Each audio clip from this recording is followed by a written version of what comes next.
queridos colegas, Laura Velasco, del Departamento de Estudios Culturales del Colegio de la Frontera Norte, y el profesor Luis Guarnizo, de la Universidad de California en Davis, a quien seguramente todos ustedes han leído. Y le hemos pedido moderar esta sesión a una de nuestras estudiantes de la maestría en Desarrollo Regional, quien también es alguien que tiene ya su trayectoria en esto. Le agradecemos mucho a Miriam su colaboración y le doy la palabra a ella. Buenos días a todos los presentes. Bienvenidos a esta quinta sesión del taller sobre migración y desarrollo. Pues como ya mencionó la doctora Marón Llano, hoy tenemos dos presentaciones. La dinámica, como ya se ha manejado en otras ocasiones, va a ser que cada ponente tendrá 45 minutos para hacer su presentación y posteriormente tendremos 45 minutos para recibir preguntas y comentarios.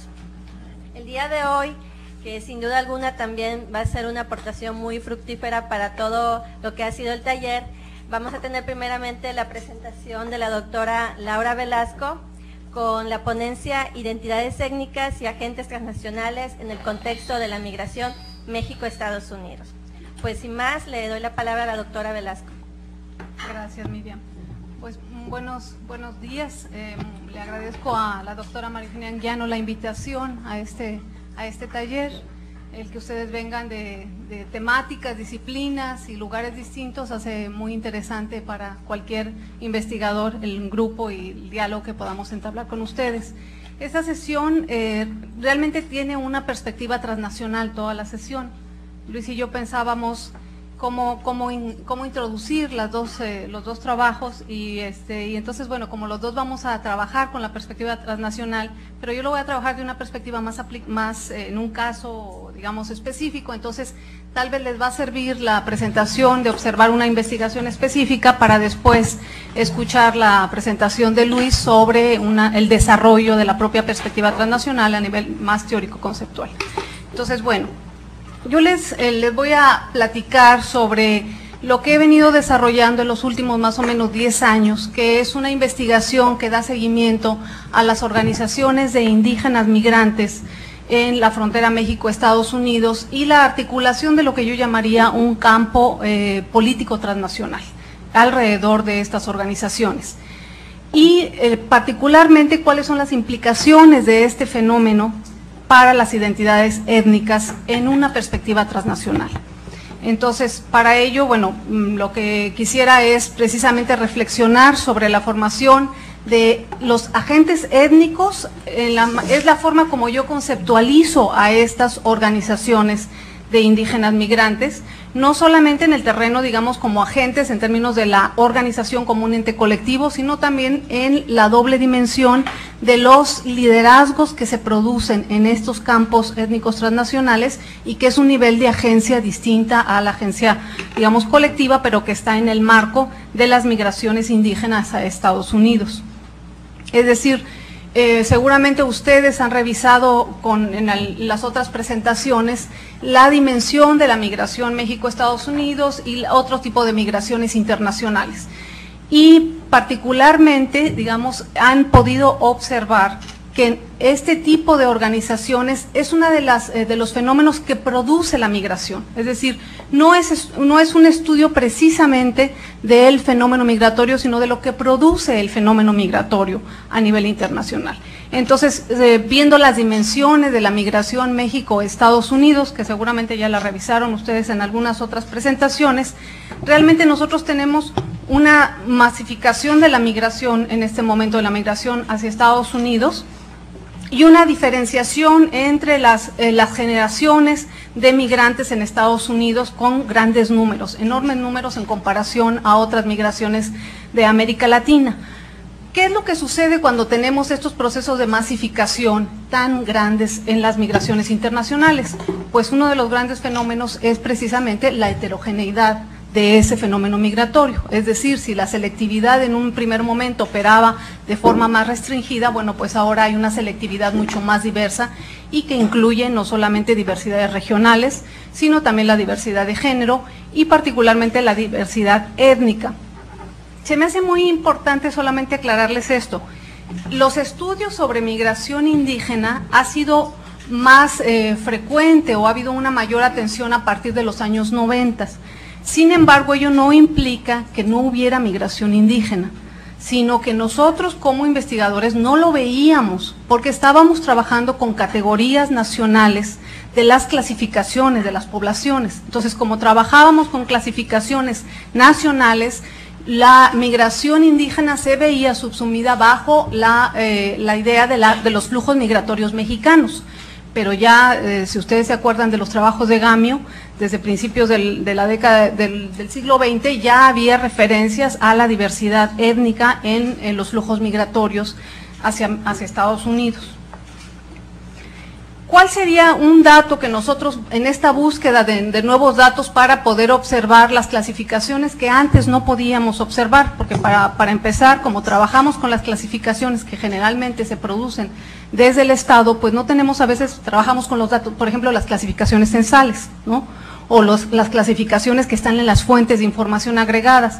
Entonces, ¿cuáles serían los datos que en este momento podríamos tener? Bueno, un dato que podríamos nosotros tener como una referencia posible acerca de la presencia de los indígenas en estos flujos migratorios serían los datos del EMIF, de la Encuesta de Migración Internacional de la Frontera Norte, que aquí se produce en el Colegio de la Frontera Norte y que desde algunos años viene registrando ya la diversidad étnica en el flujo migratorio. Entonces, por ejemplo, tenemos que en el 500,000 aproximadamente de deportados, o como nosotros le llamamos, devueltos del norte hacia el sur de Estados Unidos a México, aproximadamente el 7.8 son hablantes de lengua indígena, que es un porcentaje ligeramente más alto. Bueno, no hablando de pequeñas proporciones, no es tan ligeramente, porque tenemos más o menos el 7% de la población de México es hablante de lengua indígena, es decir, que está un poco más por arriba del porcentaje a nivel nacional. Y particularmente esta migración indígena se concentra mucho más en lo que sería el oeste de la frontera, Tijuana particularmente, y la frontera con Sonora, Arizona, ¿no? Ahora, observada la migración, el fenómeno migratorio a través de las organizaciones de migrantes, ¿qué es lo que nos dice? Bueno, nos dice, primero, que las organizaciones no es algo novedoso, es decir, las organizaciones de migrantes existen, como lo han documentado la migración en el mundo desde que existe la migración, ¿no? Existen las formas asociativas, un migrante que se encuentra fuera de su lugar de origen, rápidamente encuentra una forma de organizarse, de actuar colectivamente, digamos, con otros migrantes, con bases sociales distintas. Podrían ser con base en el parentesco, con base en el paisanazgo, con base en el paisanazgo local, regional, étnico, nacional, en fin, muchas formas. Lo que nosotros tenemos es que existen un número muy grande de asociaciones en la migración México-Estados Unidos. En el libro de Valenzuela y Lanley reportaban más o menos 653 asociaciones en 2003, que son sobre todo los datos de los consulados. El enfoque para el estudio de estas organizaciones ha sido sobre todo un enfoque de estudio como actores de desarrollo local, sobre todo ligado a las remesas. Y ha habido muy poco enfoque en el estudio de estas organizaciones, haciendo estudios de largo plazo, es decir, de seguimiento, sobre la construcción de campos políticos transnacionales, es decir, que no observe a las organizaciones en forma aislada, sino que trate de reconstruir los campos que están construyendo estas organizaciones en una referencia mucho más amplia que lo local. ¿Y cuáles son las implicaciones que tienen estas organizaciones para la identidad colectiva?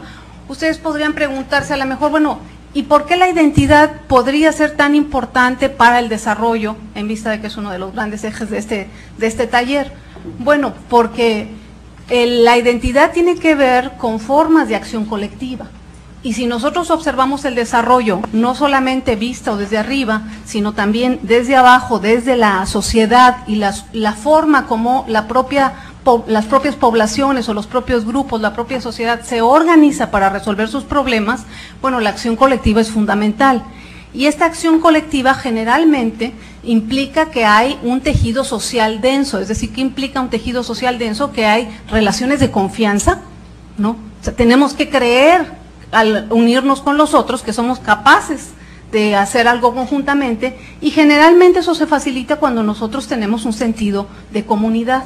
Entonces, finalmente la identidad se vuelve una base social fundamental para poder accionar proyectos colectivos y en este caso proyectos de desarrollo, ya sean proyectos que surjan desde la sociedad o proyectos que sean inducidos ya sea por el gobierno o por cualquier instancia. ¿Cómo voy?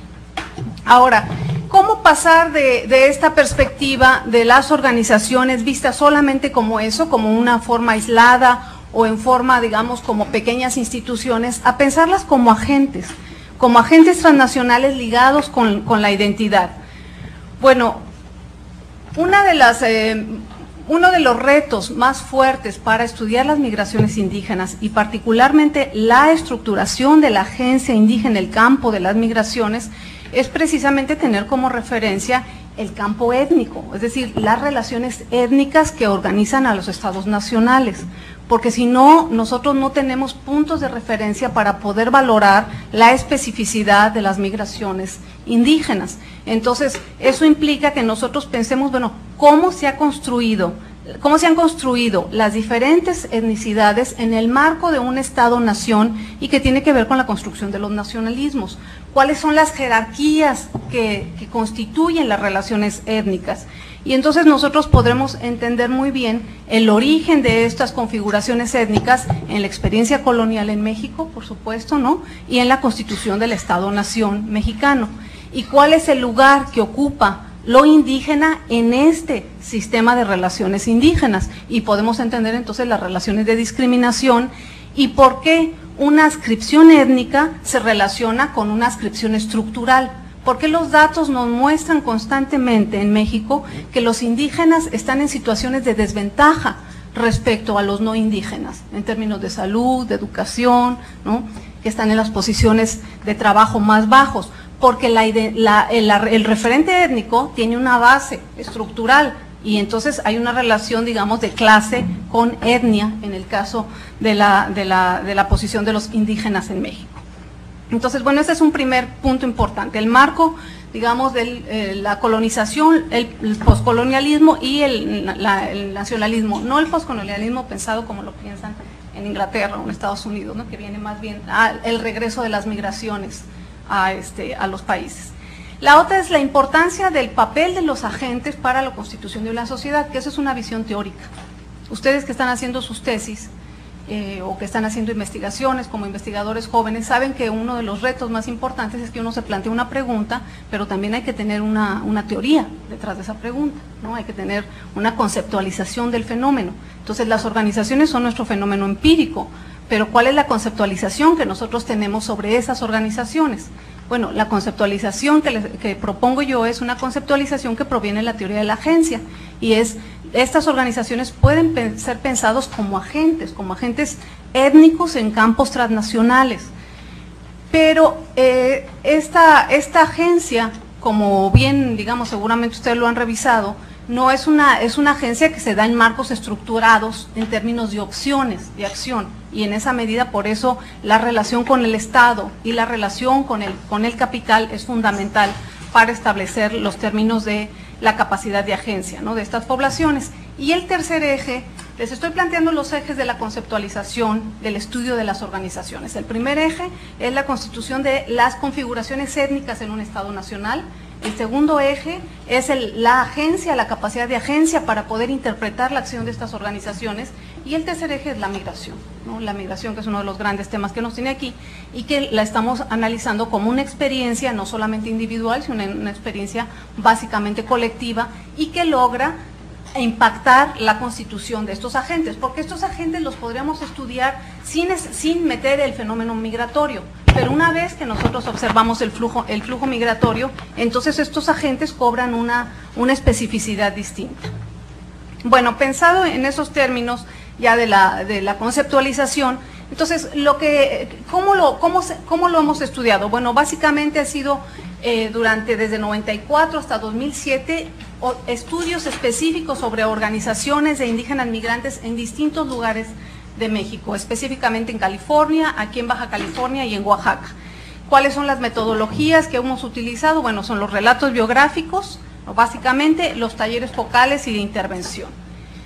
Si nosotros ubicamos específicamente, ¿de quiénes estoy hablando? O sea, no son cualquier agente étnico, son agentes étnicos específicos que he documentado a lo largo de estos años. Son agentes étnicos sobre todo de la región mixteca de Oaxaca, ¿no? Que en el marco, digamos, de lo que sería la configuración y los pesos de los indígenas en el país son, digamos, a nivel nacional, la cuarta lengua más hablada, lengua indígena más hablada en el país y con una ubicación muy específica a nivel nacional. En México hay 62 lenguas indígenas, todo esto es para los que tal vez no, pensé que había algunos datos que no podía brincar porque no todos son de México, ¿no? Entonces es muy importante ubicarlos a todos, ¿no? En México hay 62 lenguas indígenas registradas y este porcentaje de población que habla lengua indígena en México es el 6.77 ahora para 2005, y los mixtecos son el cuarto, que es sobre la que se basa la investigación, pero no se restringe como ustedes la van a ver ahora.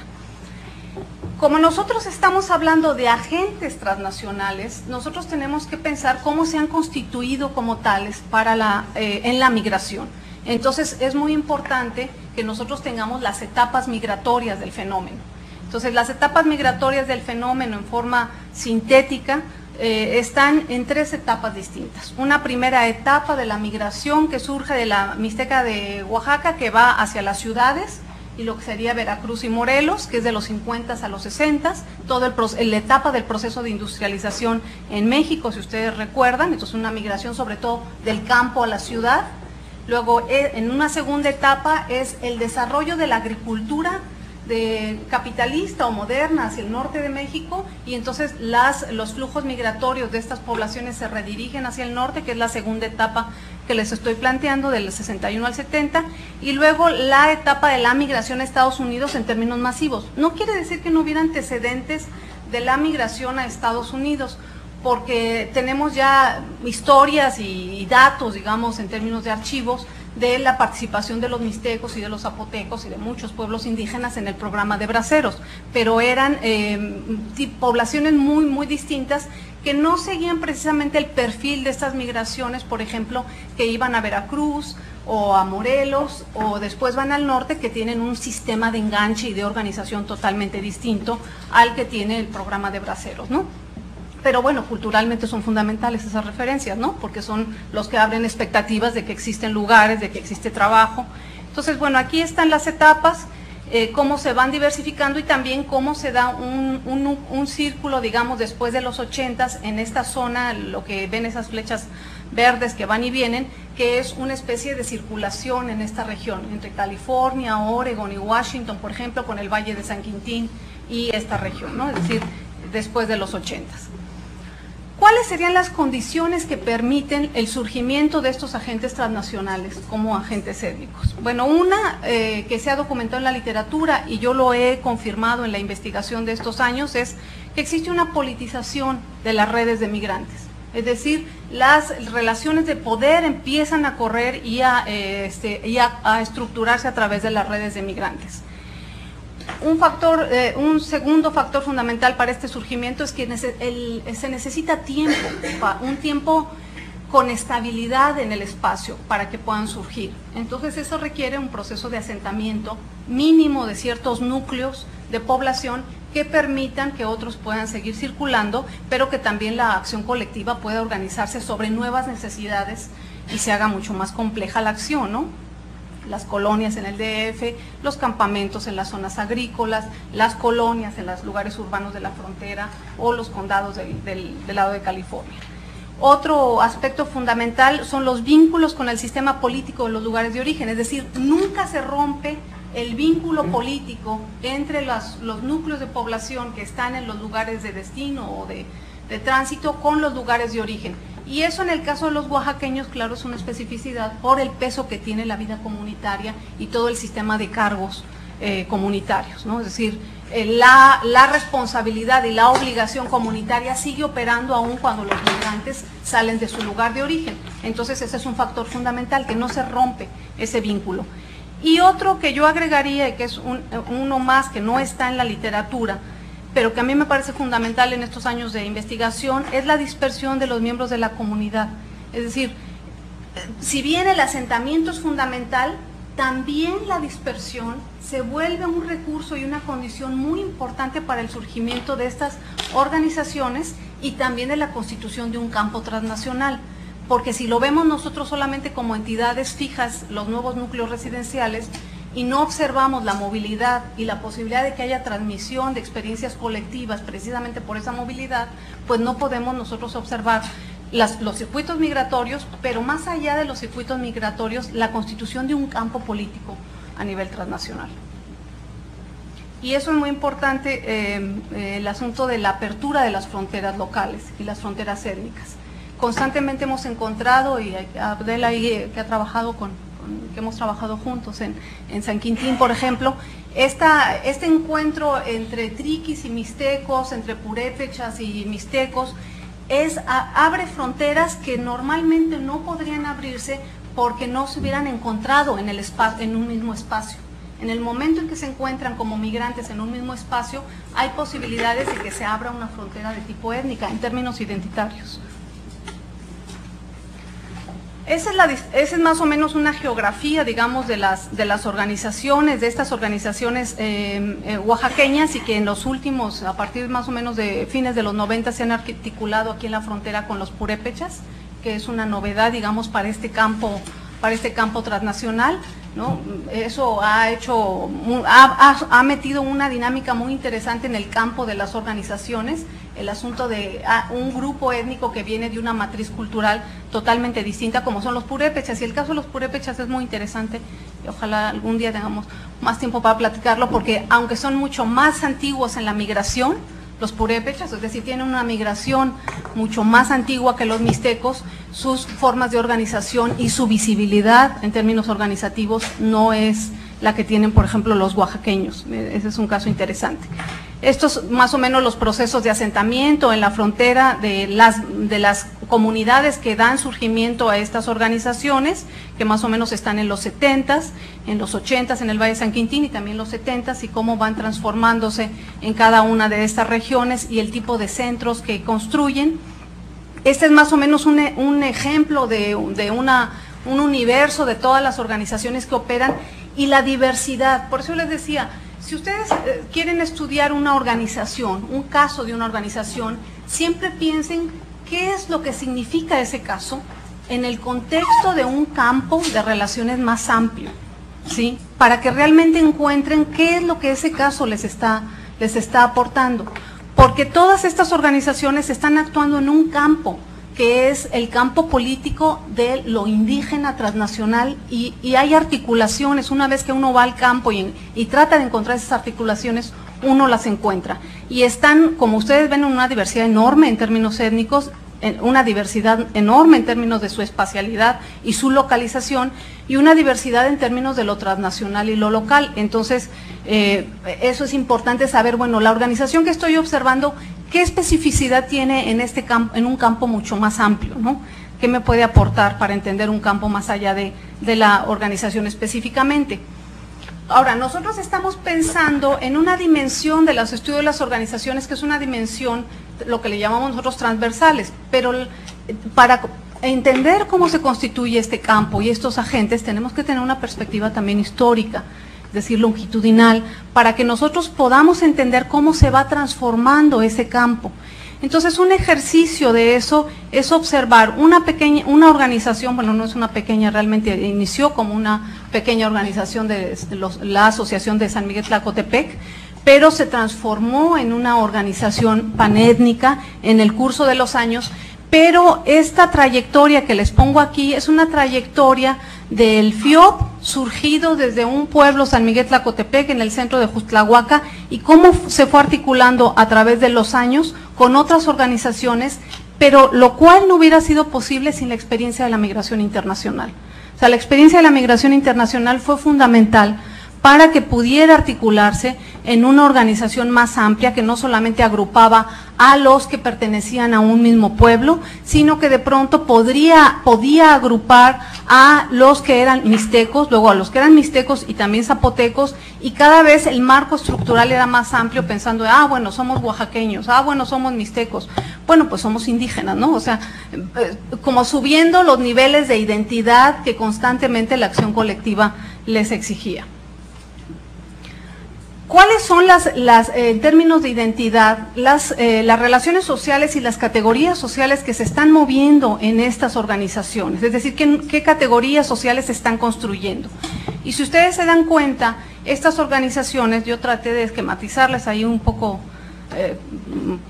estático, el asunto de siempre piensen la subjetividad ligada a relaciones sociales. O sea, detrás de las clasificaciones que nosotros establecemos y que la gente se establece, hay una relación social detrás de eso. Entonces nosotros no podemos entender cómo se transforma la identidad de una colectividad si no entendemos cómo se está transformando las relaciones sociales que le dan sustento. Entonces estas relaciones sociales, precisamente ustedes pueden ver aquí cómo están alimentando esa experiencia de migración y esas nuevas identidades, ser residente urbano, la tradición campesina, aún en crisis, pero que esté en la memoria, por ejemplo, la relación con la tierra, la experiencia de ser obrero agrícola, la experiencia de ser obrero industrial, la experiencia de ser comerciante o trabajador informal en las grandes ciudades. Eso implica relaciones distintas con el capital y con el Estado, y relaciones sociales también en términos de estatus migratorio, que es fundamental para las migraciones internacionales. Esas mismas clasificaciones pueden ser observadas en términos de configuraciones étnicas transnacionales y la dispersión territorial. Cuando ustedes hacen sus entrevistas o observan campos de participación, por ejemplo, asambleas, reuniones, o van a comunidades o a colonias, ustedes observan que la gente se nombra, se clasifica de ciertas formas, ¿no? Esas clasificaciones provienen de espacialidades distintas. En el caso de los migrantes, de estas comunidades migrantes, tanto en los lugares de origen como en los lugares de destino, como en los lugares de tránsito, ustedes pueden ver estas clasificaciones jugando, pero son clasificaciones que realmente están concentrando en la subjetividad de los pueblos espacialidades muy distintas, ¿no? Que provienen de lugares distintos y que no necesariamente se han experimentado de manera directa, sino que se transmiten, pero en una transmisión a través de las socializaciones familiares o las socializaciones comunitarias. Cuando vienen los del norte, por ejemplo, ¿no? Cuando dicen en los pueblos, vienen los del norte a las fiestas, ¿qué tipo de nuevas formas de nombrarse entre sí mismos son las que están trayendo y qué nuevas clasificaciones son las que están apareciendo para construir estas identidades y que se están alimentando precisamente, digamos, de estas migraciones? Estas clasificaciones son del campo de las organizaciones, eso es muy importante que ustedes lo distingan. Cuando hablamos de las organizaciones como agentes transnacionales de identidad étnica, tenemos que pensar que no necesariamente estamos hablando de las comunidades, estamos hablando de las organizaciones. Eso es muy importante como investigador distinguir los niveles de análisis. Las organizaciones operan en un nivel de la realidad que no necesariamente implica que estén hablando, o sea, hay un nivel de representación, ¿no? Como diría Agnes Heller, hay un nivel de representación política, porque estos agentes tratan de representar las necesidades de esas comunidades y hablar por ellos y hacer una representación cultural de los que están representando a la vez, pero nosotros tenemos que distinguir que puede haber identidades distintas en la gente, o sea, en las familias, en las comunidades, que no necesariamente son las que las organizaciones están expresando. ¿Sí? O sea, en las organizaciones se produce una identidad política, eso es muy importante, y que no por ser política no es cultural, claro que es cultural, pero no necesariamente tiene que coincidir con las formas como una familia jornalera se describe a sí misma. Ustedes seguramente han encontrado en campo que, bueno, por lo menos yo lo he encontrado, que mientras las organizaciones hablan de unos niveles de identidad súper panétnica, la gente se describe como del pueblo de San Miguel, no sé qué, ¿no? O sea, no están reconocidos necesariamente en esos discursos. Entonces, estamos hablando en el nivel del discurso de las organizaciones.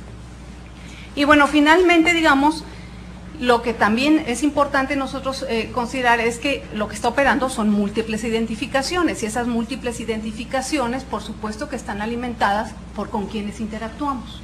O sea, constantemente nosotros nos estamos definiendo a nosotros mismos en función de con quién interactúo.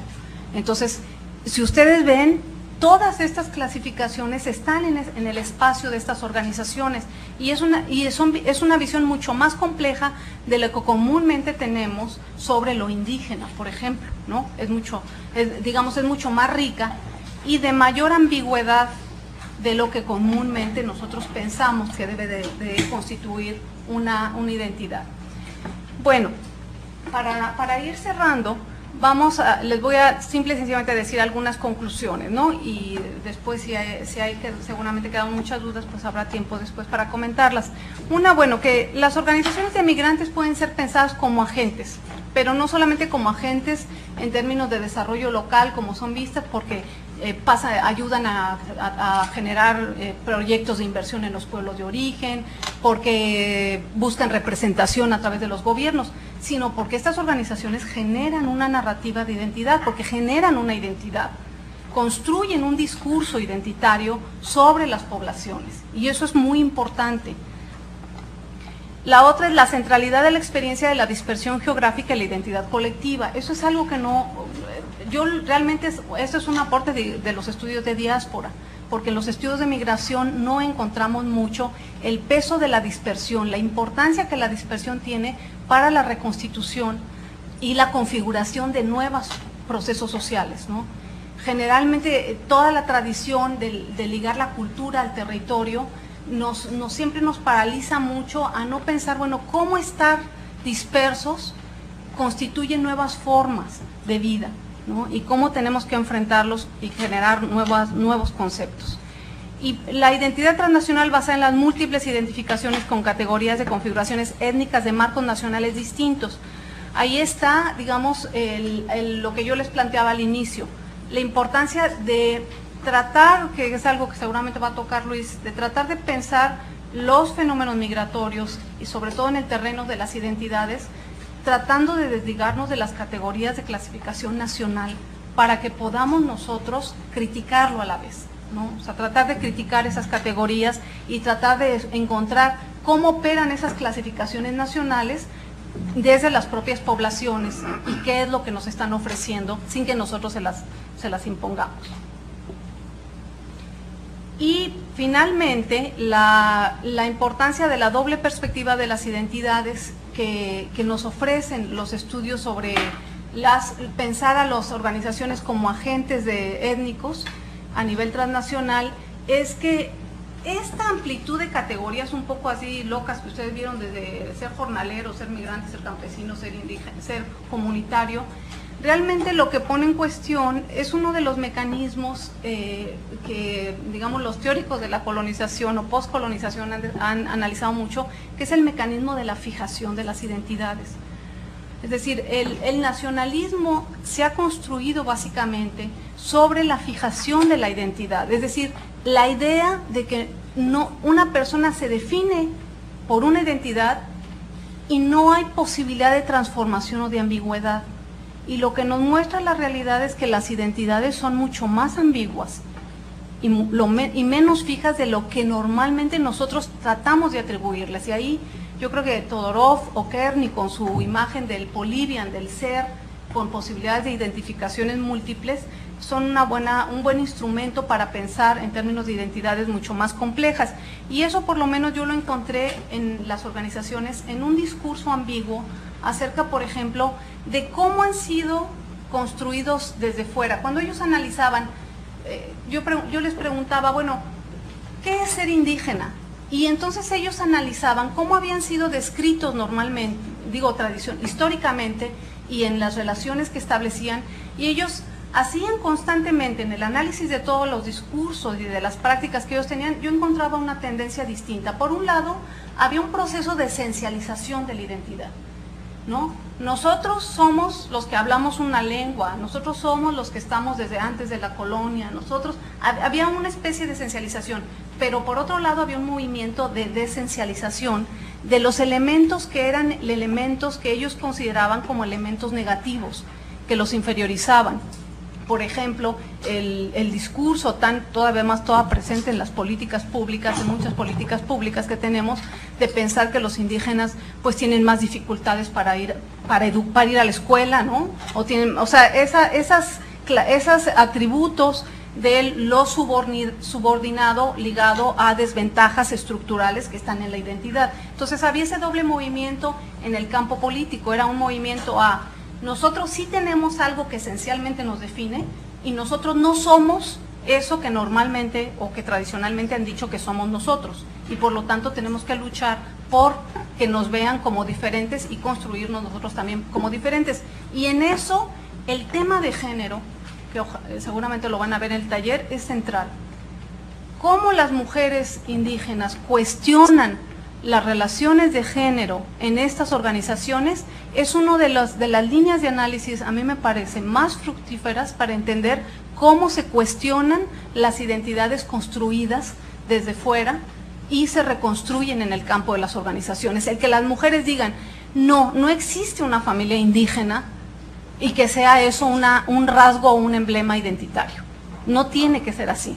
O sea, puede haber relaciones de género distintas en estas comunidades indígenas que no necesariamente nos coloque a las mujeres en una situación de subordinación y que eso sea el rasgo cultural de lo indígena, ¿no? Si no queremos, podemos deshacernos de esos emblemas que no necesariamente son emblemas de identidad que queremos. El que las mujeres tenemos muchos hijos, somos muy sumisas, o sea, no.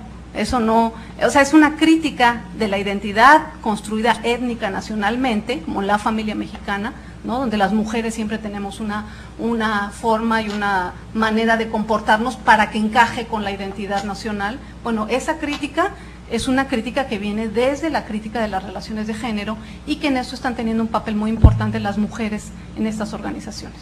Bueno, pues es todo, muchas gracias. Solamente les tenía aquí algunas imágenes para eso. ¿Sí? Bueno, estos son algunos de las organizaciones en el Valle de San Quintín, todos son activistas en el Valle, en Guajuapan de León, mujeres que están en proyectos productivos y en organizaciones, todos son migrantes, organizaciones transnacionales migrantes, en Tijuana, aquí en el colegio, en Los Ángeles también, activistas que están trabajando en estas organizaciones transnacionales. Y eso es interesante porque son vendedoras ambulantes aquí en Tijuana, en el Valle de San Quintín y en Oaxaca.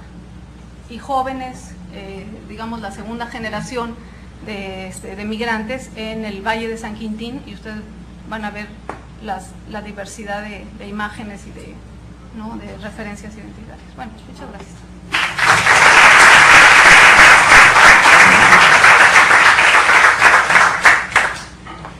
Agradecemos a la doctora Velasco esta interesante presentación y ahora vamos a pasar a la sesión de preguntas y comentarios. Y si le parece, doctora, recibimos un bloque de 5 preguntas y luego de que se respondan las 5 comenzamos nuevamente. Tenemos 45 minutos para esto. A ver, allí sí colocan su Leticia y luego Rogelio. Doctora, muchas gracias por su presentación, un placer escucharla de nuevo. Leticia Hernández de la Universidad de Guadalajara. Doctora, a mí me gustaría saber si usted, además de estos estudios sobre organizaciones de migrantes indígenas, ha hecho estudios comparativos con organizaciones de migrantes mestizos, y si es que hay diferencias significativas en cuanto a cuestiones de identidad y en cuanto a cuestiones de participación política. Sí, gracias. A ver, mi comentario es, en un contexto donde el uso de las lenguas indígenas está desapareciendo, ¿qué tan pertinente es utilizar la clasificación oficial para definir a una persona indígena o no indígena? La pregunta es, por ejemplo, podemos encontrarnos un antropólogo que hable una lengua indígena pero no es ser indígena, o en el caso de los grupos indígenas regionales como los quilihuas, se ha registrado que menos de 20 personas hablan la lengua dentro de una comunidad de 200 o 300 personas. No sé si nos pueda comentar algo. Matías. Hola, Matías Bruno del Centro de Estudios de Población, Buenos Aires, Argentina. Tengo dos preguntas. La primera es saber si la migración constituye un canal de movilidad social, ya que usted habló de la relación entre etnia y clase, ¿no? Y ver si la migración es una estrategia de movilidad social o no responde a otras fuerzas. Y por otro lado, preguntar y digamos, pedir si se puede profundizar un poco esta tensión que existe entre la esencialización y la desesencialización, dado que trabajando en comunidades indígenas en Argentina, nosotros encontrábamos que el enfrentamiento al hombre blanco les generaba un atributo de identificación, de reafirmación de quiénes eran, pero también se creaban redes de necesidad y de clientelismo, ¿no? Entonces, bueno, esto aparentemente es una tensión que parece estar latente todo el tiempo. Bueno, a ver si este tipo de relaciones tan complejas arribarían a una resolución o son parte de la construcción identitaria de los pueblos indígenas. Gracias. Sí, para saber tu nombre.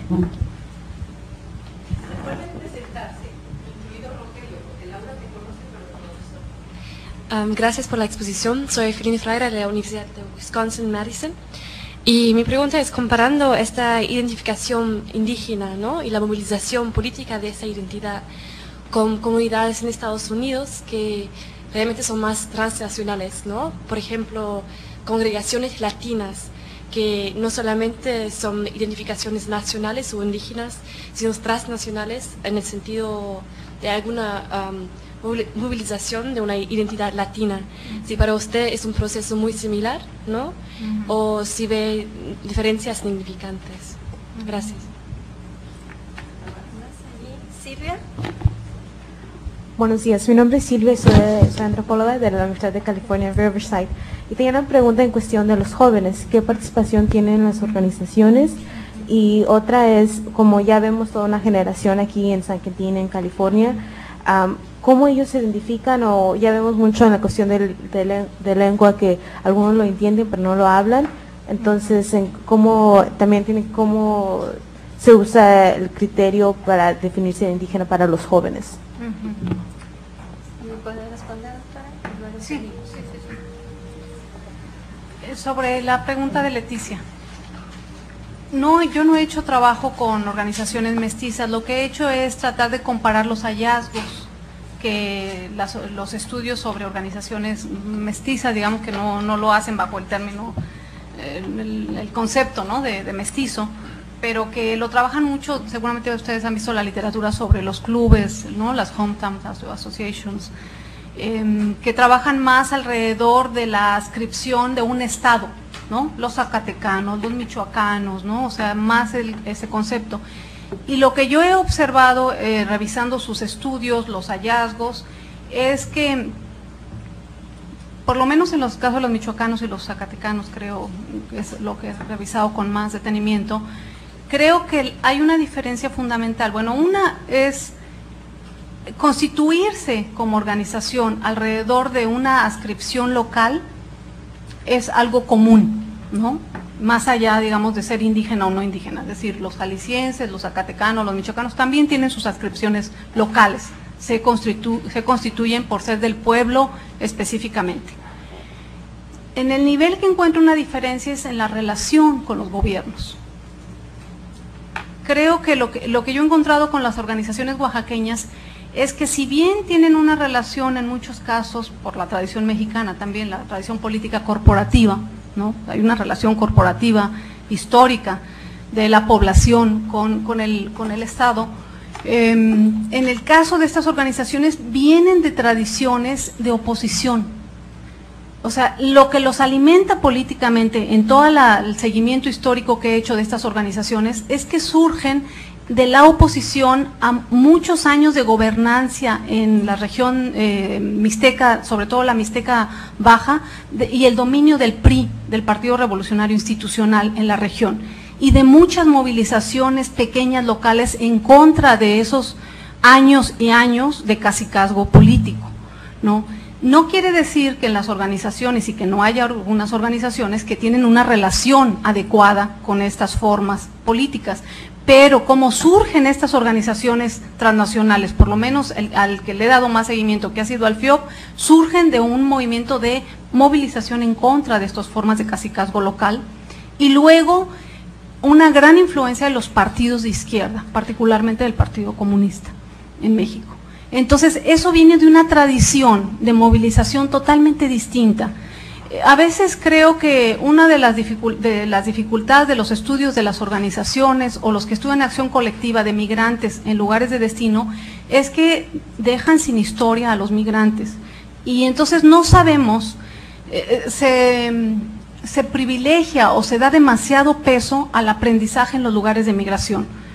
No es que no sea importante lo que políticamente aprendan los migrantes en los lugares de migración, pero los migrantes vienen con historia de participación política muy importante, de muchos años en sus lugares de origen, y eso es una tradición de participación política que está diferenciando a las regiones en México, que es muy distinto lo que sucedía en Oaxaca a lo que sucedía en Zacatecas. Y yo veo esa es la diferencia más grande. Los zacatecanos o los jaliscienses tienen una relación distinta con el gobierno local de origen.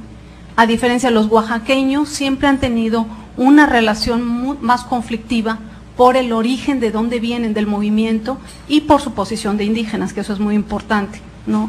Digo, vean el movimiento de la APO ahora en Oaxaca, es decir, las tradiciones de movilización en esa región se alimentan de fuentes históricas distintas en México, ¿no? Entonces, bueno, esa podría, creo que yo lo he encontrado como hay polémica, porque mis colegas que trabajan con los michoacanos, por ejemplo, me dicen que no les gusta mucho mi interpretación de que hay una relación un poco más corporativa o más de gobierno, ¿no?, entre las asociaciones de migrantes. Luego, el asunto de la definición, ¿no, Rogelio?, de lo indígena a través de la lengua. Bueno, es una limitación enorme, o sea, es una limitación enorme en una sociedad que está construida para reprimir el uso de la lengua indígena. Es decir, las historias constantemente, bueno, son constantes de la gente no le enseña la lengua indígena a los niños para que no sufran lo que los padres sufrieron, la discriminación, la burla, eso es constante. Y claro, hay un descenso, ¿no? Generacionalmente nosotros vemos un descenso en los lugares de migración de la lengua indígena, por supuesto. Entonces sí es una limitación. Las alternativas que se ha encontrado en la demografía indígena, que es una nueva especialidad que antes, hace 2 décadas no existía. Existían demógrafos indígenas, pero no una línea de demografía indígena. Están tratando de encontrar otras vías. Por ejemplo, se ha hablado tenemos 2 posibilidades. Una, de hablar de los hogares indígenas. Entonces, tú asignas al núcleo familiar o al núcleo del hogar la posición de indígena del padre o madre. Si el padre o madre habla lengua indígena, atribuyes que el hogar, los integrantes, los hijos son indígenas. Entonces los clasificas como indígenas, partiendo de la hipótesis de que el padre y la madre hablen lengua indígena los coloca estructuralmente en una posición y define opciones, ¿no?, para todos los miembros. Esa es otra posibilidad. Rodolfo Corona, tú sabes, está trabajando con una opción todavía más ampliada, que es en un hogar donde una persona habla lengua indígena, eso lo define como indígena, para potenciar todavía más la lengua, ¿no? Entonces eso nos da números totalmente distintos, ¿no? O sea, de pronto nosotros aquí algo así, piensen ustedes, no, un número, los números me cuestan trabajo, pero un número, teníamos 20,000 hablantes de lengua indígena solo con los datos del censo en Baja California. Una vez que metemos la metodología de Rodolfo Corona, se nos va a 100 y tantos mil, o sea, un número grandísimo. Y eso es interesante, porque aunque tiene problemas en términos de medición y puede ser discutido, nos permite tener acercamientos más de comunidad. O sea, en una comunidad donde existe el 40% de hablantes de lengua indígena, la vida comunitaria es distinta, cualquiera lo puede observar, ¿no?, en términos culturales. Bueno, luego, migración y movilidad, ¿no? Tú me preguntas si es una expectativa de los migrantes o si en términos reales existe movilidad. Acuérdense que Kemper en sus estudios trabajaba con un concepto que se llamaba privación relativa. No sé si se acuerdan ustedes, bueno, los antropólogos seguramente, pero bueno, los estudios sobre los migrantes en los años 60, 70 decían, hay un efecto de cuando uno migra y uno va al lugar de destino, no, la movilidad que uno experimenta siempre está en relación a el lugar de origen. Y eso implica una especie de privación relativa, es decir, qué necesidades tenía, y entonces siempre estoy midiendo lo que tengo ahora con lo que yo tenía en ese lugar de origen. No es tanto cómo me comparo con los otros. Por ejemplo, en la ciudad los migrantes indígenas, si nosotros los vemos comparados con los no indígenas, regularmente, un poquito distinto en Tijuana, pero regularmente tienen calificaciones más bajas en términos, por ejemplo, de empleo, ¿no? Y algunas otras variables como sería salud, educación, en el terreno de la educación también. Pero cuando los comparas con los lugares de origen, entonces tú ves diferencias. Entonces es como dos vías, ¿no? La vía de la comparación con los otros no indígenas y la vía de la comparación con los otros indígenas de sus lugares de origen. Entonces, por eso cuando uno hace esas entrevistas, eternamente la gente siente que hay una mejoría en sus vidas, por supuesto, ¿no? Y uno los ve en los campos agrícolas de San Quintín y dice uno, pero bueno, o sea, ganando este salario, viviendo en estas condiciones, uno no entiende muy bien cuál es la mejoría. Pero es que los migrantes están pensando en sus lugares de origen, ¿no? Para pensar en esa mejoría. Entonces, yo no hablaría de movilidad social en algunos sectores de migrantes, o sea, como clase, precisamente, pero sí individualmente. O sea, yo creo que sí hay una posibilidad de mejoría en términos de condiciones, ¿no? de vida. Sigue siendo al interior de México una disparidad con respecto a los no indígenas. Y este asunto de la esencialización, pues es bastante complejo, porque aún teniendo los datos y uno viendo, o sea, haciendo los registros de todas las prácticas asociativas y organizativas y viendo los datos de las entrevistas, uno encuentra, bueno, cómo se da este proceso de esencialización, pero a la vez de crítica de la identidad. Y eso solamente creo que si nosotros nos los ponemos a nosotros mismos podemos entenderlo. Yo lo encuentro, no sé, seguramente ustedes, pero con el tema de género, a mí se me hace todavía más fácil entenderlo. Es decir, qué cosas como en el concepto de ser mujer, cada quien quiere recuperar y no se quiere recuperar, ¿no? O sea, y eso, digamos, creo que sería un mecanismo, piénsenlo así, en términos académicos, eso podría funcionar como un mecanismo que se diferencia en distintas situaciones. Es decir, ¿cómo opera la esencialización de esencialización? Como un mecanismo de identidad en distintas situaciones o en distintos grupos. A lo mejor no opera de la misma manera, pero el mecanismo puede funcionar como un recurso, ¿no? De análisis. Y eso no implica que nosotros no tengamos esto que tú decías y que es muy bueno que lo menciones, el asunto de las relaciones corporativas, que la relación con los otros dominantes no siempre son relaciones conflictivas o de enfrentamiento, ¿no? Pueden ser relaciones de bastante alianza o de negociación o de intermediación. No por nada, el papel de los brokers ha sido fundamental para el estudio de las organizaciones o de estas relaciones de colonización. O sea, el intermediario que siempre está en esa relación, digamos, entre la base y lo exterior, ¿no? Y que en esa relación siempre hay una relación también de coincidencia y de encuentro y de obtención de algo, ¿no? Pero es algo bastante complejo. Pero en México, bueno, eso es una tradición, la relación corporativa, ¿no? Obedece a un sistema político. Y es algo que las propias organizaciones tienen, pero critican. O sea, en esa dimensión ambigua, ¿no? Como siempre del terreno de la acción. Y luego, que si operaba, ¿no? Si tú lo piensas, la identidad latina tal vez, ¿no? En términos como podríamos estar pensando nosotros en este caso, la identidad panétnica, es decir, la identidad que agrupa o que es más inclusiva.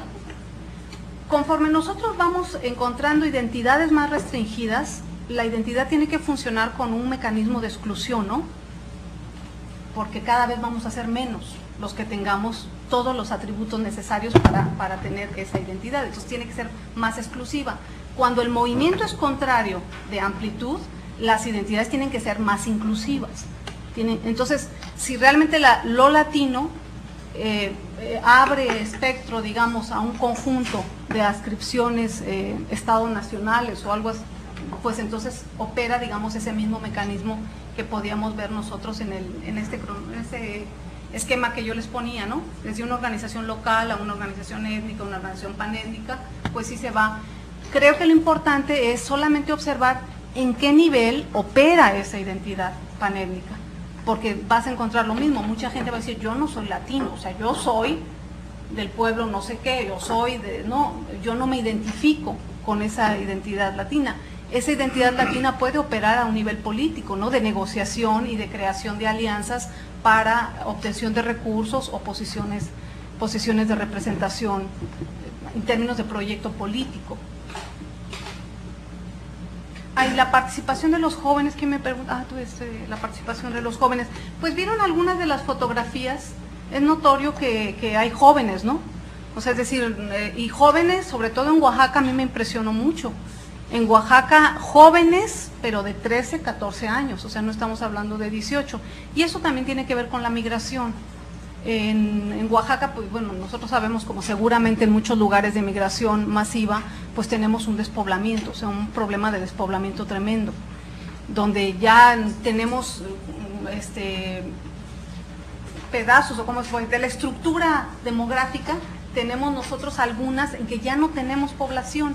Entonces, en Oaxaca, esta última vez que estuve el año pasado, hacía entrevistas con una mujer de 50 años y una hija de 13 años, que no es la estructura familiar de una familia en Oaxaca, pero porque los intermedios estaban en Estados Unidos.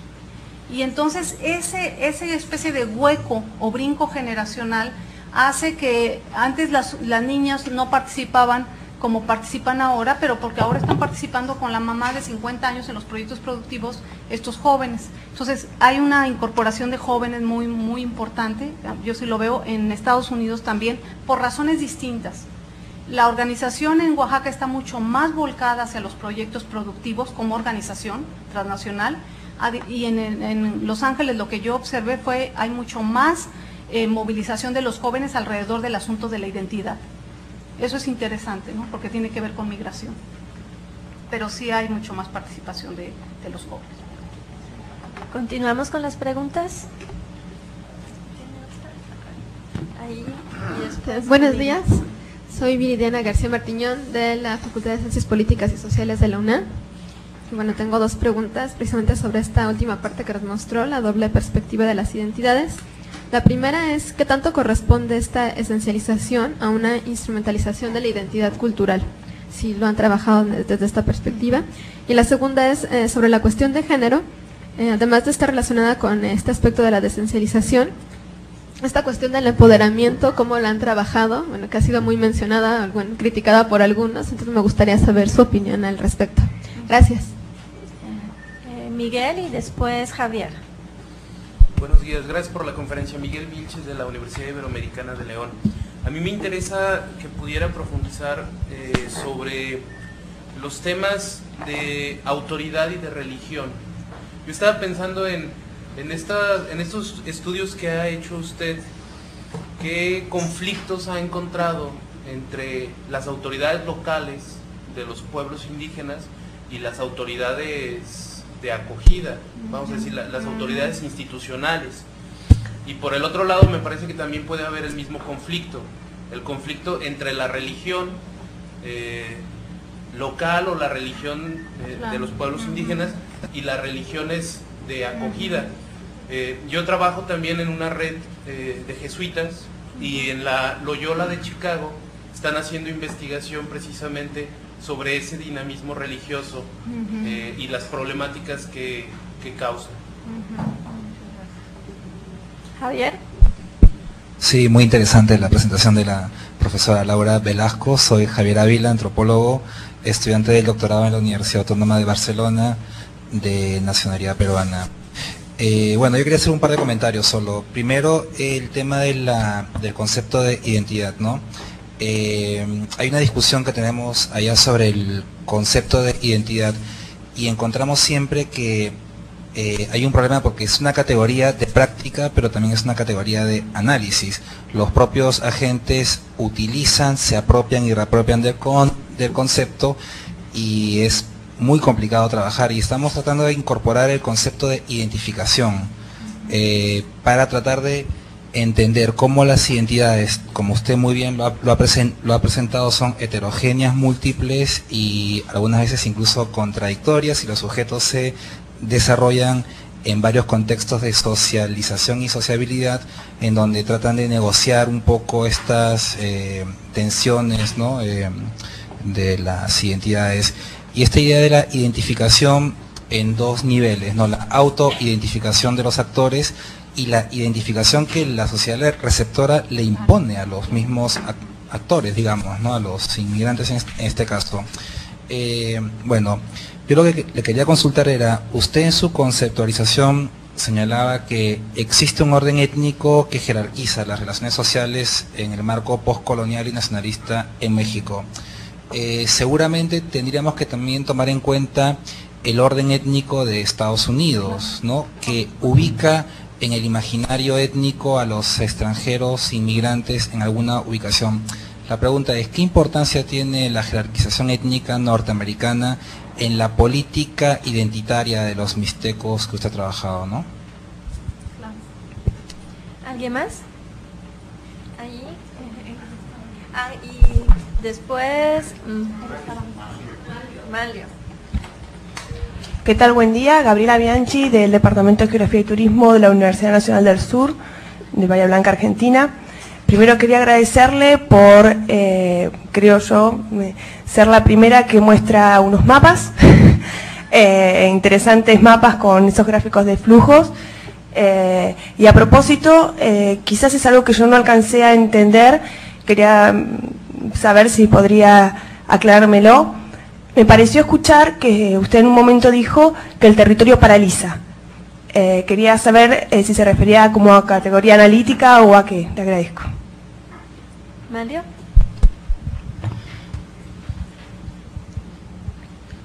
Manlio César Correa, director de un centro de capacitación para migrantes en San Diego. Mi pregunta va con los proyectos productivos dentro de los grupos étnicos. Si nos pudiera dar algunos casos de éxito, que diciendo éxito es de que sean autosustentables.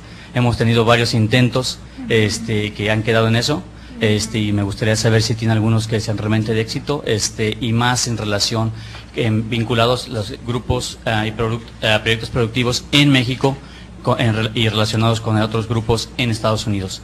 Sé que hubo un intento como el de MENA, PANO, Chapulines, que parece que eso de lo que he visto de lo más, de lo que se acerca más un poquito a lo que es un éxito, pero pues creo que le ha faltado más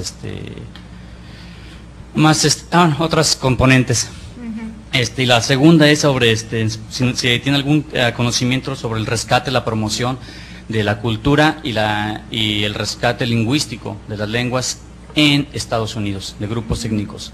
Hemos estado, he trabajado con algunos grupos como de los mixtecos, algunos purépechas en San Diego y aquí también en Rosarito, que creo que han tomado un papel muy importante en ese rescate cultural y lingüístico, promoviendo lo que es la lengua y la cultura de estos grupos. Gracias. Doctora. El tema de la instrumentalización, ¿no? Política. Sí, yo creo que en eso, o sea, toda la escuela de Barth, ¿no? Es un referente fundamental porque, en efecto, o sea, en el campo de las organizaciones y cuando se constituye un agente en un campo político, por supuesto que la identidad se instrumentaliza, o sea, es un recurso, ¿no? Si hablar una lengua implica que yo tengo acceso a un recurso, por supuesto que la voy a reivindicar. Eso es, digamos, es algo que comúnmente se va a operar en cualquier campo, ¿no? Recursos asociados a emblemas o elementos culturales va a reforzar el emblema cultural, ¿no? Entonces, sí, en efecto, o sea, hay una instrumentalización y es una línea de análisis importante, pero es importante también que no solamente pensemos que lo instrumental no tiene consecuencias en términos de valoración y de interiorización para las poblaciones, porque si no pareciera que solamente funcionamos como bajo una lógica de medios fines sin implicaciones en términos de lo que me define en términos históricos. Entonces es importante, es decir, sí se instrumentaliza, por supuesto, pero esa instrumentalización está montada sobre una historia generalmente muy profunda de las poblaciones. Es muy difícil que algo se instrumentalice y sea exitoso si no está ligado a una historia, ¿no? Es decir, la lengua indígena como un emblema instrumentalizado es exitoso por su historicidad, ¿no? O sea, no, si no tendría muy poca capacidad de instrumentalizarse en el campo. Y el tema de género, no recuerdo qué es lo que me decía sobre, a ver, recuérdame. ¿Perdón? Ya, sí, en el marco de estas organizaciones. Yo he trabajado particularmente esa línea, ¿no? Y ahora en un último proyecto que estamos haciendo precisamente es un proyecto para analizar cómo está funcionando estas relaciones de género y las posibilidades de generación de liderazgos indígenas, ¿no? Liderazgos femeninos en estas organizaciones. Y no quisiera hablar en términos de empoderamiento, ¿no? Quisiera pensar más bien en términos de cómo este campo y estos agentes se constituyen de manera crítica, alimentándose de las reflexiones que vienen de la participación de las mujeres, por ejemplo, y de la participación de los hombres discutiendo el tema de género, las relaciones de género. Entonces, por ejemplo, algunas áreas muy específicas, ¿no?, que yo he encontrado: violencia doméstica como un tema de discusión en las organizaciones, cargas domésticas, ¿no?, el trabajo doméstico para las mujeres, porque generalmente ese es el gran tema en las organizaciones. Hay un discurso de existe muy poca participación de las mujeres, pero cuando las organizaciones se plantean ¿por qué? Pues es que los hijos, la casa, ¿no? O sea, todo lo que viene del espacio doméstico. Entonces, claro que eso se ha vuelto un tema público. Eso es muy interesante. ¿Cómo estas organizaciones plantean la posibilidad de llevar al espacio público de las organizaciones un tema que es de espacio privado? Yo creo que ahí está uno de los grandes posibilidades de alimentar estos espacios del género. Si eso empodera a las mujeres, bueno, eso cambia, por supuesto, la posición de las mujeres. Yo he observado que a veces desde las organizaciones se hacen llamados para que, aunque sea así, ni modo, es la autoridad masculina, ¿no?, para que los hombres les den permiso a las mujeres para que participen, ¿no? O sea, está en el marco de la misma ideología de subordinación, pero eso permite que por lo menos las mujeres puedan transitar, ¿no?, desde el espacio doméstico al espacio público en el marco de la comunidad, que eso es muy importante, ¿no?, que creo yo sería una crítica que todavía tengo a las organizaciones. O sea, las relaciones de género todavía se dan en el marco de la comunidad, y en el marco de la comunidad sigue habiendo una subordinación muy fuerte para las mujeres. En términos de la autoridad y la religión, que se me hace bien interesante tu pregunta, ¿no? Te digo, todas, en particular esta, porque en efecto creo que sí hay conflictos, por supuesto, ¿no? O sea, hay un conflicto en términos de cómo se estructura la autoridad en los lugares de origen, sobre todo para poblaciones indígenas con una vida comunitaria muy intensa. Digo, a veces, sobre todo con la migración, cada vez es más intensa, porque entonces queda menos población y tienen que seguir sosteniendo muchas de esta vida comunitaria, festivo, religiosa, ¿no?, muy, muy intensa, y los lugares de destino en términos de institucionales. Pero creo que también todavía en la primera generación de migrantes que mantienen vínculos muy fuertes con estos sistemas de autoridad locales, hay una orientación muy fuerte todavía a los lugares de origen, ¿no? Es decir, los migrantes tratan de cumplir con la obligación que la autoridad les impone en los lugares de origen.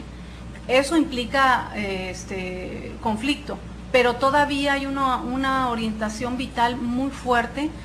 Es decir, Creo que en la segunda generación sí hay un poco más de crítica a esta relación, pero bueno, discutíamos con Luis hace unos días que en la tercera generación vuelve a cambiar, ¿no? Pero bueno, es decir, por lo pronto con la primera generación todavía hay esa orientación vital a tratar de responder a esa fuerza de la autoridad de los lugares de origen y relacionarse con las autoridades institucionales de los lugares de destino. Eso es interesante porque en San Quintín tenemos una situación interesante que es estas categorías que nosotros utilizamos para analizar los fenómenos terminan convirtiéndose en categorías de identidad, ¿no? Y es una especie como de trampa, ¿no?, del discurso académico que a veces no sabemos cómo.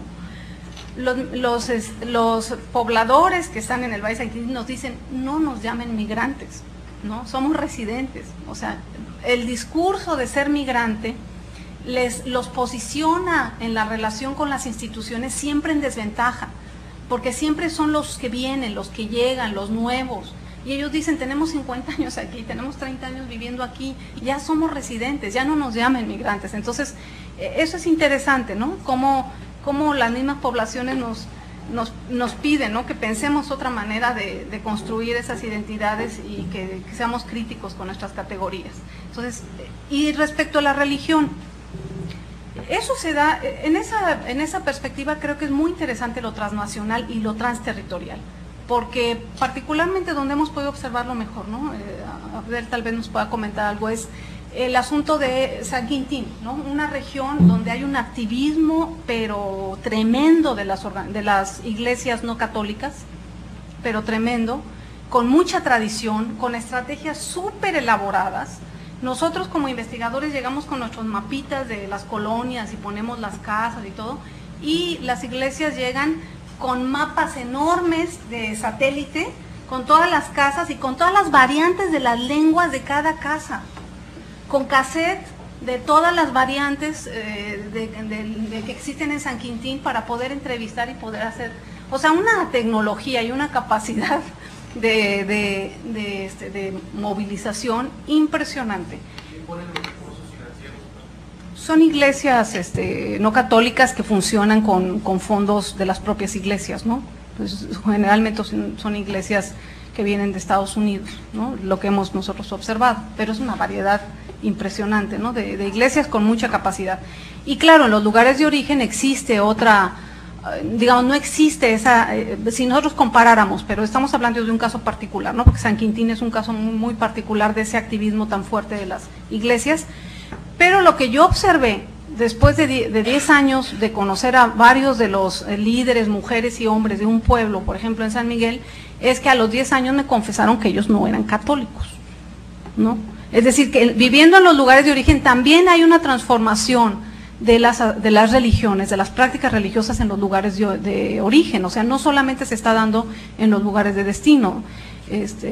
Y esto creo que tiene que ver con la migración, ¿no?, por supuesto, como lo han documentado un montón de estudios, pero también con la actividad de las iglesias, ¿no? Las actividades de las iglesias está siendo muy difundida, no solamente en las fronteras, sino también al interior. El concepto de identidad versus el de identificación, ¿no? Tú me preguntabas, fíjate que trabajamos hace más o menos 3 años un grupo de investigadores que solamente trabajamos el tema de identidades e identidades transnacionales, y Pablo Vila, él trabaja en la frontera este, él sostiene que el concepto de identidad es un concepto paralizante que dificulta, ¿no?, captar estas identidades que son mucho más complejas, más fluidas, y que es más conveniente trabajar con identificaciones, y en eso muchos académicos están de acuerdo. A mí me parece que en el caso de trabajar con los procesos de identificación es un concepto súper bueno, pero en el caso de las migraciones indígenas y de los pueblos indígenas, a mí me parece que la parte histórica es fundamental. Y la parte histórica y esta tendencia de los propios sujetos a definirse históricamente, me parece que yo no lo logro resolver. O sea, yo te lo planteo en términos de investigadora, yo no lo logro resolver solo con todos los mecanismos de identificación. porque los mecanismos de identificación trabajan mucho a nivel de la sociología de la situación y de los contextos de interacción, ¿no? Entonces, privilegian muchísimo la situación y quién es el otro con el que estás interactuando, pero no privilegian mucho, no le dan mucho peso a quiénes son tus nosotros históricos, ¿no? Entonces ese hilo histórico a mí me parece fundamental, sobre todo para este tipo de poblaciones y sus procesos de identidad. Tal vez, por ejemplo, trabajando con jóvenes, nosotros tenemos aquí colegas que trabajan con identidades juveniles y funciona bastante bien toda la teoría y todo esto de los procesos de identificación. Para el caso de las poblaciones indígenas, el tema de la historicidad a mí se me hace fundamental, ¿no? Y el tema de la hetero y autoascripción, incluso tú podrías rastrearlo en términos históricos, ¿no? Y ver también eso, cómo va modificándose y cómo va sedimentándose de manera mucho más compleja, ¿no? Que si solo lo observas planteando situaciones de contexto, por ejemplo, ¿no? O situaciones de interacción. Y luego, creo que es territorio, sí, yo hablaba más bien del vínculo. Es decir, que en la antropología el vínculo entre territorio y cultura, es decir, que a cada territorio corresponde una cultura, tiene sus dificultades cuando estás observando procesos de migración, ¿no?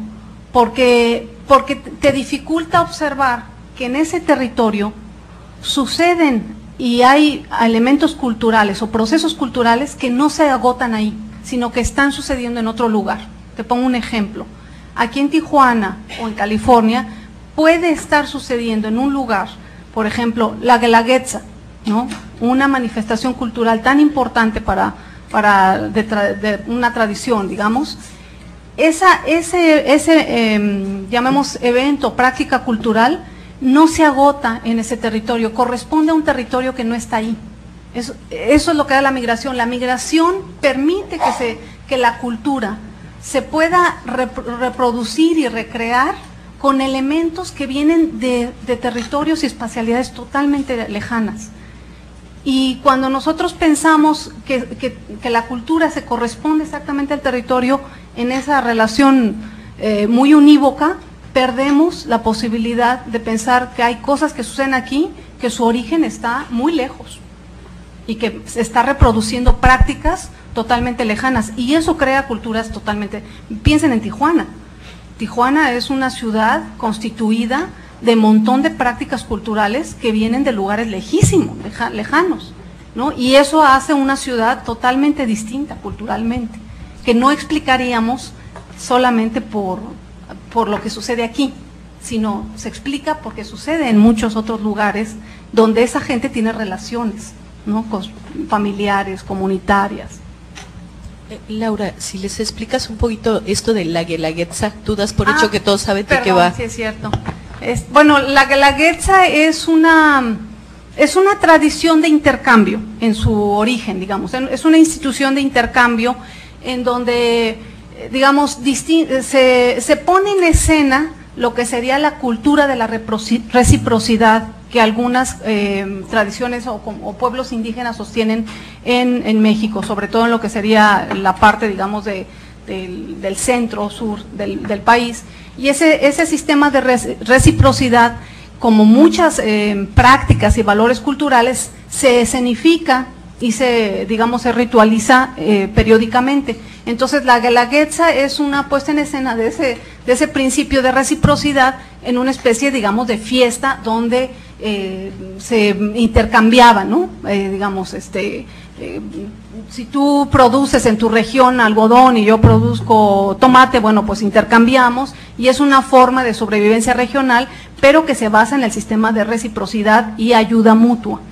Entonces, esa tradición se ha ido institucionalizando en una forma festiva, que es interesante porque fue, digamos, institucionalizada por el propio Estado, como todos los estados que se apropian rápidamente de estos elementos para constituirse en sus nacionalismos o regionalismos. Muy pronto se empezó a hacer la Guelaguetza.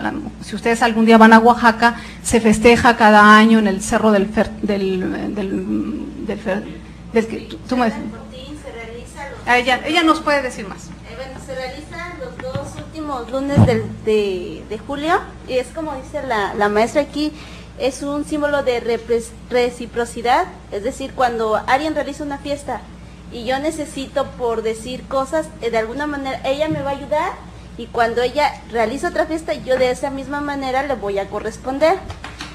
Aquí se representan las 8 regiones del estado a través de diferentes bailes folclóricos, y al terminar su presentación, como dice ella, intercambian regalos, ¿cómo se llama? Por ejemplo, los del Istmo regalan lo que son los totopos, ropa, y realmente es una de lo que yo, siendo de Oaxaca, me puedo sentir orgullosa. Pero sí, están invitados cordialmente para estos.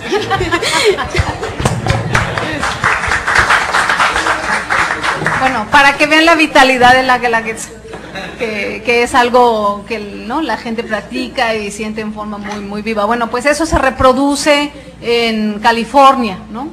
Los migrantes hacen la Guelaguetza, y esa es una tradición mucho más realizada por los zapotecos. Y los mixtecos lo han recuperado, no que no participaban los mixtecos, pero no es una tradición tan practicada en la mixteca, y sin embargo en California los mixtecos se han vuelto muy activos también alrededor de la Guelaguetza. Es esa transmisión de festividades y de elementos culturales que permite la migración. Bueno, alguien me preguntaba sobre los proyectos productivos. Sí. Mira, ¿qué proyecto podría ser exitoso? Yo lo que he observado es que todos los proyectos tienen así como una curva y terminan en efecto, ¿no? He podido seguir el proyecto del nopal forrajero, que a mí me pareció un proyecto muy exitoso porque era muy adecuado al tipo de suelo en la Mixteca, o sea, poca agua, ¿no? El nopal forrajero era fabuloso. Y era un nopal que ellos podían dar a los animales, pero también que podían comer. No es muy tradicional que se coma, porque es otro tipo, pero en cierto momento podía servir, ¿no? Entonces, pero este nopal, yo que sepa, le seguí como 5 años y se acabó, ¿no? Porque había que acarrear agua, no requiere tanta agua, pero requiere agua. Había que llevar agua en cubetas, ¿no? Entonces, eso terminó desgastando a la población, sobre todo porque las que lo regaban eran las mujeres que se quedaban, y además tenían que hacer lo de las fiestas, y o sea, la carga sobre los que se quedan para todos los proyectos productivos es altísima, ¿no? Cualquier proyecto productivo va sobre las mujeres que están y los pocos hombres que se quedan en la región. Esta última vez que estuve, el año pasado, estaba el programa, estaban sembrando setas, y es donde estaban todas estas jovencitas. Y parecía un proyecto exitoso en términos de que les permitía llevar y vender y tener algo de dinero. Yo la parte que valoraría más de los proyectos productivos es la movilización, o sea, hacer que la gente participe. Es decir, como el factor humano de los proyectos productivos.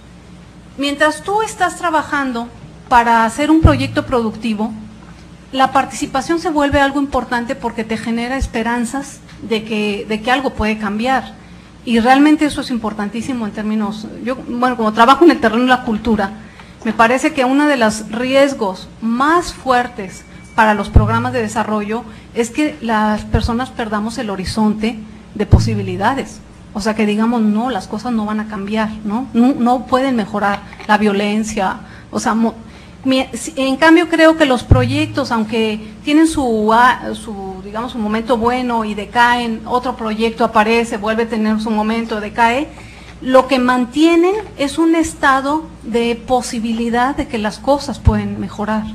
Y eso para la gente que está ahí es muy importante, ¿no? Sobre todo para los jóvenes, porque estas jóvenes, por ejemplo, que ustedes veían aquí, son jóvenes que cuando las entrevistaba me decía, es que yo ya, o sea, mi hermana cumplió 1 año más que yo y ya se fue al norte.